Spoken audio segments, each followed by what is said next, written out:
Hello student. आज हम next video में वर्णांधता रोग के बारे में पढ़ेंगे। देखो, वर्णांधता क्या होता है, इसको हम इंग्लिश में बोलते हैं कलर ब्लाइंडनेस। वर्णांधता यानी वर्ण करता है रंग, और अंधता मतलब जो रंगों में भेद नहीं कर पाए, वो कहलाती है वर्णांधता।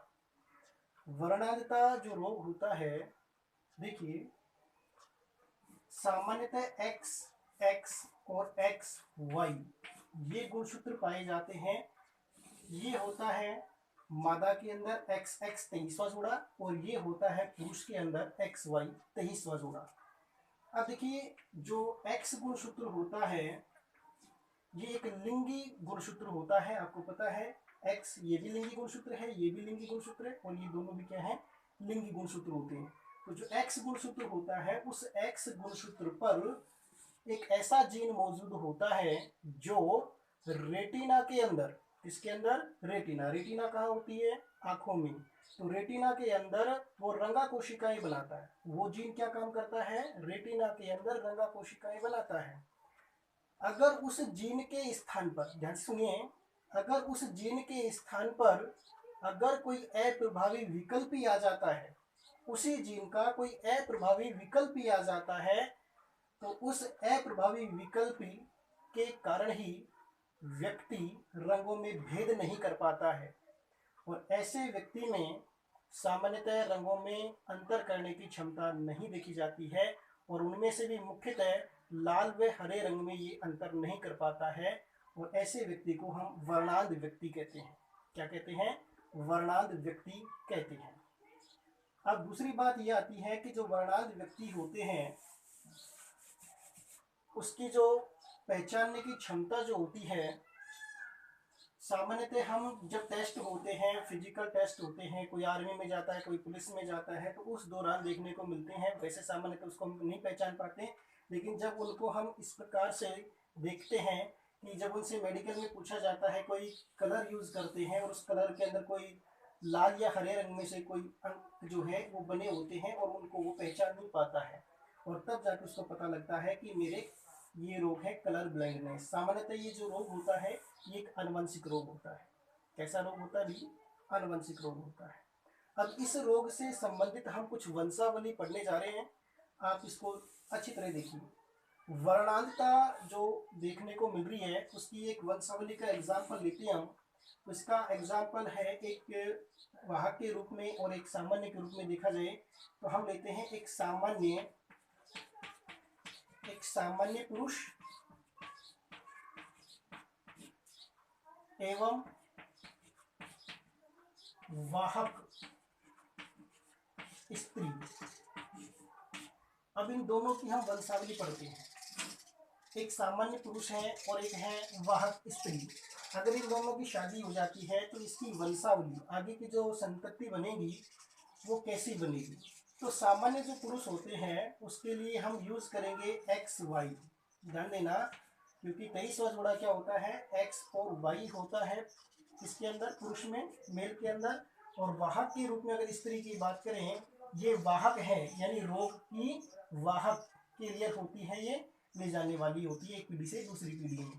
तो वाहक स्त्री के लिए हम यूज करेंगे एक्स, और यहाँ पर हम लिखते हैं सी। ये डिनोट करता है कलर ब्लाइंडनेस को। किसको यूज कर रहा है, सी, कलर ब्लाइंडनेस, यानी उसको क्या है, वर्णांध की रोग की ये वाहक है, ये स्त्री, एक्स सी एक्स, क्योंकि स्त्री में एक्स एक्स गुणसूत्र पाए जाते हैं।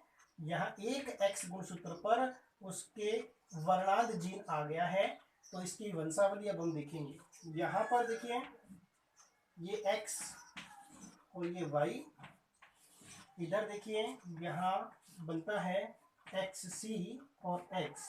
ये जनक पीढ़ी है, हम मेडल के नियम के अनुसार पढ़ चुके हैं, ये जनक पीढ़ी है, और जनक पीढ़ी से क्या बन रहे हैं, युग्मक बन रहे हैं। किस पीढ़ी में, युग्मक पीढ़ी में। किस क्रिया के दौरान, युग्मक जनन क्रिया के दौरान। ये मैं आपको पढ़ा चुका हूँ। जनक पीढ़ी से युग्मक बने, किस में बने, युग्मक पीढ़ी में बने। किस क्रिया से बने, युग्मक जनन क्रिया से बने। यहाँ पर अर्धसूत्री विभाजन हुआ जिसके कारण गुणसूत्रों की संख्या आधी आधी हो गई है। सेम वही प्रक्रिया यहाँ पर है, अर्धसूत्री विभाजन हुआ है और ये युग्मक बन गए हैं। अब ये युग्मक आपस में फ्यूज होते हैं, जैसे ये है पुरुष के, तो पुरुष के अंदर ये शुक्राणु हो गए एक्स और वाई, और ये यहाँ पर स्त्रियों में है एक्स सी और एक्स। सी क्या है? कलर ब्लाइंडनेस का जीन है इस गुणसूत्र पर। तो यहाँ पर इसकी अगर वंशावली बनाए, संतति बनाए, तो क्या बनता है? एक्स एक्स सी, एक्स एक्स सी। यहाँ पर अब इसका क्रॉस करवाते हैं इसके साथ, तो देखिए ये बनेगा एक्स एक्स। इसका क्रॉस करवाते हैं तो ये क्या बनता है? ये x है, ये y है। आपको पता है x गुणसूत्र प्रभावी होता है और y गुणसूत्र अप्रभावी होता है, तो पहले कौन आएगा? x आएगा, एक्स सी, क्योंकि इसके ऊपर कौन सा जीन है? वर्णांध जीन है, एक्स सी। और ये क्या है? y, एक्स सी वाई। और यहाँ इसका क्रॉस इसके साथ कराते हैं तो ये बन के आता है एक्स वाई। अब आप देखिए ये संतति पीढ़ी बनी है। कौन सी पीढ़ी बनी है? ये तो बन गई बेटा जनक पीढ़ी। कौन सी बन गई? जनक पीढ़ी। और ये बन गई कौन सी? युग्मक पीढ़ी। और ये क्या बन गई भाई? संतति पीढ़ी। क्या बन गई ये? संतति पीढ़ी। अब आप देखिए ये एक्स एक्स सी, एक्स एक्स किसका गुण है? पुत्री का। तो पुत्री कैसी हुई है? इसके ऊपर वर्णांध जीन आ गया। जब एक पर आ जाए तो वो वाहक होती है और दोनों पर आ जाए तो वो रोगी हो जाती है। यहाँ एक पर है तो इसको हम बोलेंगे वाहक पुत्री। क्या बोलेंगे? वाहक पुत्री। ये वाहक पुत्री है। यहाँ पर डबल एक्स, इसका अर्थ है ये सामान्य पुत्री है, सामान्य पुत्री। इधर देखिए ये बन रहा है एक्स सी वाई, एक्स सी यानी कलर ब्लाइंडनेस का जीन एक्स गुणसूत्र पर मौजूद है। और एक चीज और ध्यान रखना, ये जीन केवल एक्स गुणसूत्र पर ही पाया जाता है, वाई पर नहीं पाया जाता, ध्यान रखना। तो एक्स सी वाई, इसका अर्थ है कि ये पुत्र है। वाई आ गया तो पुत्र है, लेकिन पुत्र कैसा है? पुत्र रोगी है। पुत्रों में एक ही एक्स गुणसूत्र पर ये जीन आ जाएगा तो पुत्र जो होगा वो रोगी हो जाएगा। तो इसको हम लिखेंगे रोगी पुत्र। कैसा पुत्र है ये? रोगी पुत्र है। अब यहाँ देखिए ये है एक्स वाई, इस पर जीन मौजूद नहीं है, वर्णांध जीन, तो इसको हम बोलेंगे सामान्य पुत्र। कैसा पुत्र है ये? ये सामान्य पुत्र है। तो ध्यान रखना, जब सामान्य पुरुष एवं वाहक स्त्री की वंशावली अगर हम पढ़ें, वर्णांध इसकी वंशावली पढ़ें, तो ध्यान रखना इनसे जो संततियां बन रही है वो कैसी बनेगी? यहाँ पर वाहक पुत्री है, यहाँ पर सामान्य पुत्री है, यहाँ पर रोगी पुत्र है और यहाँ पर सामान्य पुत्र है। तो कहने का अर्थ है कि सामान्य पुत्री और सामान्य पुत्र, सामान्य जो संतानें पैदा होगी उनसे 50% सामान्य संतानें पैदा होती है, जबकि 50% जो संतान हो रही है उनमें से 25% वाहक पुत्री है और 25% जो है रोगी पुत्र पैदा हो रही है। समझ गए? और अगर प्रश्न दूसरे रूप में पूछा जाए कि यहाँ पर आप बताइए सामान्य पुरुष एवं वाहक स्त्री की वंशावली देखी जाए तो कुल जो पुत्री पैदा हो रही है उनमें से वाहक पुत्री कितनी % पैदा होगी? यहाँ पर कुल पुत्रियों के अगर बारे में पूछा जाए तो कुल पुत्री यहाँ पर 100% मानते हैं हम, क्योंकि पुत्री एक तो यहाँ पर दे रखी है सामान्य पुत्री, एक यहाँ वाहक पुत्री। तो ये पुत्रियों के बारे में अगर बात करें तो 50% वाहक पुत्री और सामान्य पुत्री कितनी? 50%। अगर पूरी संतति के बारे में बात करें तो 100% में से हम 25% इसको मानते हैं, 25% इसको मानते हैं, 25% इसको मानते हैं और 25% इसको मानते हैं। अब देखिए यहाँ पर मैंने एक आपको वंशावली बताई है, अब दूसरी वंशावली के बारे में देखते हैं। दूसरी वंशावली देखिए, ये तो हमने लिया था एक सामान्य पुरुष और वाहक स्त्री के रूप में। अब यहाँ पर हम लेते हैं दूसरा जो वंशावली का प्रकार है। अगर हम यहाँ कर दें कि वाहक तो है स्त्री, स्त्री कैसी है? वर्णांध रोग की वाहक। और पुरुष कैसा है? वर्णांध रोगी। पुरुष कैसा है? वर्णांध रोगी, वर्णांध रोगी पुरुष। वाहक स्त्री और वर्णांध रोगी पुरुष। तो वाहक स्त्री के लिए एक्स सी एक्स, ये वाहक हो चुकी है, अगर एक्स सी आ जाए तो ये रोगी पुत्री होगी।